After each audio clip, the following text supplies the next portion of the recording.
കരയുന്നത് ബലഹീനതയല്ല, പിന്നെയോ അത് ദൈവത്തിൽ ശരണമുള്ളവന്റെ അടയാളമാണ്.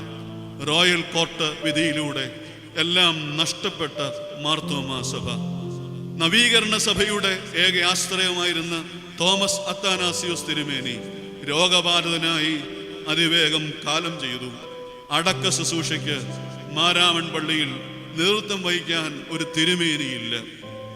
കർത്താവേ, മോശ മരിച്ചപ്പോൾ നീ അവർക്ക് യോശുവയെ ഒരുക്കിയിരുന്നു, ഞങ്ങൾക്കാരുമില്ലല്ലോ എന്ന് കോട്ടൂരേത്ത് യൗസഫ് കസീസയുടെ നെഞ്ചു തകർന്നുള്ള നിലവിളി കൂടി വന്ന പട്ടക്കാരും വിശ്വാസികളും ഒപ്പം നിലവിളിച്ചു.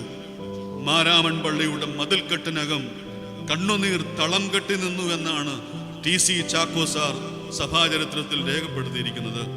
മാർത്തോമാ സഭയുടെ അടിത്തറ പിതാക്കന്മാരുടെ കണ്ണുനീരാണെന്നുള്ള സത്യം നാം ഒരു നാളും വിസ്മരിക്കരുത്. അന്ന് കണ്ണുനീർ മാത്രമേ ഉണ്ടായിരുന്നുള്ളൂ. ഈ കാണുന്നതെല്ലാം പിന്നെ ദൈവം തന്നതാണ്.